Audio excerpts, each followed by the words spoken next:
غور کیجئے، یہ اتنا اہم مسئلہ ہے کہ کی ہوئی نیکیاں برباد ہو جائیں گی اور انسان قیامت کے دن خالی ہاتھ کھڑا ہوگا۔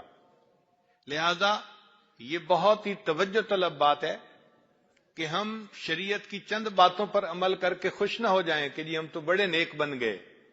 دیکھنا یہ ہے کہ پوری شریعت پر عمل کرتے ہیں یا نہیں کرتے، اللہ کے سامنے پوری طرح اپنا سر جھکاتے ہیں یا نہیں جھکاتے۔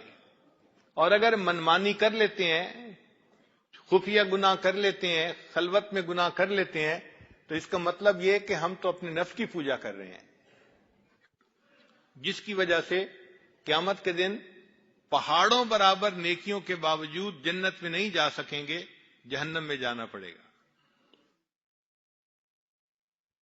ہمارے یہاں اکٹھے ہونے کا بنیادی مقصد یہی ہے کہ ہم اپنے نفس پر ایسی محنت کریں کہ نفس کو شریعت کی لگام پہنا دیں، 100% شریعت پر عمل کرنے کی ہمیں سعادت نصیب ہو جائے۔ ہم اس نیکی کے راستے پر چلے تو صحیح، لیکن 100 قدم تھے تو کسی نے 80 اٹھا لیے، کسی نے 90 اٹھا لیے، 100 نہیں اٹھا سکے۔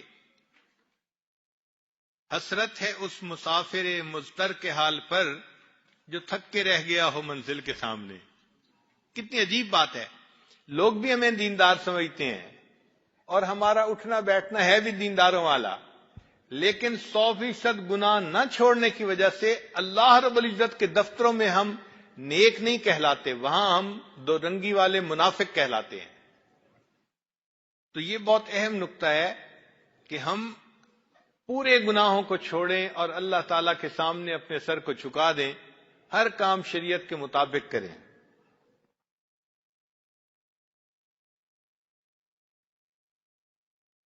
آج کل نوجوان اپنی خواہشات کو پورا کرنے میں جھجک محسوس نہیں کرتے، ہاں اتنا ضرور دیکھتے ہیں کہ کسی کو پتہ نہ چلے۔ خاوند اتنا خیال کرتا ہے کہ بیوی کو پتہ نہ چلے، اس کے بعد اس کی ٹیلی فون پہ بات کہیں ہوتی ہے، میسیجز ہوتے ہیں، اس سے غم نہیں ہوتا۔ بیوی بھی اتنا دیکھتی ہے کہ خاوند کو پتہ نہ چلے۔ تو گویا ہم اگر گناہ سے بچ رہے ہیں تو کسی کی وجہ سے بچ رہے ہیں، اللہ تعالیٰ کی وجہ سے نہیں بچ رہے۔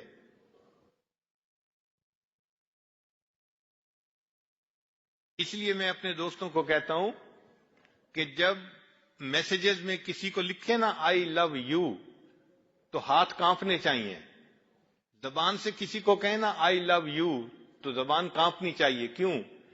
یہ اتنا اسٹرانگ سٹیٹمنٹ ہے کہ اگر آپ نے خلاف شرع یہ الفاظ کسی کو کہے، کسی غیر محرم کو کہے، یہ اللہ تعالیٰ کی غیرت کا معاملہ ہے۔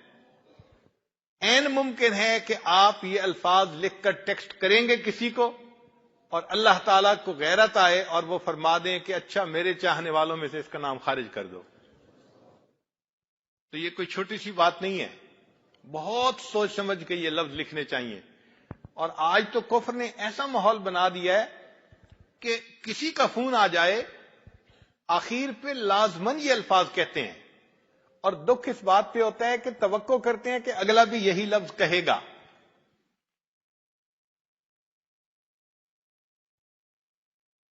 انٹرنیٹ اور سیل فون انہوں نے گناہوں کے راستوں کو کھول دیا ہے، اس لیے یہ انٹرنیٹ حقیقت میں انٹر انٹو دی نیٹ ہے، جال کے اندر داخل ہو جاؤ۔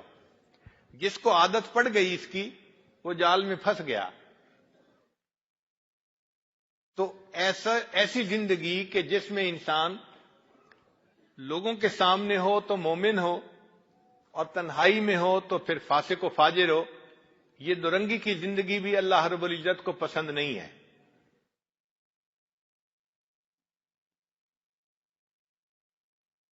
نفسانی محبتیں انسان کو اللہ تعالیٰ کی نظر سے گرا دیتی ہیں۔ جو اللہ تعالیٰ کی محبت چاہنے والے لوگ ہیں ان کو اس بات پہ بہت زیادہ محنت کرنے کی ضرورت ہے، ورنہ تو قیامت کے دن وہی معاملہ ہوگا۔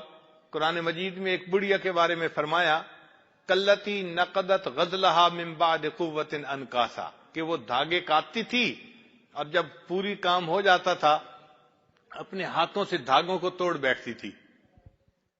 تو جو آدمی نیکی بھی کرے، تہجد بھی پڑھے، اذکار بھی کرے، مجالس میں بھی آئے، مگر چھپے ہوئے چند گناہ بھی کرتا رہے، اس کی مثال اس بوڑھی عورت کی مانند ہے۔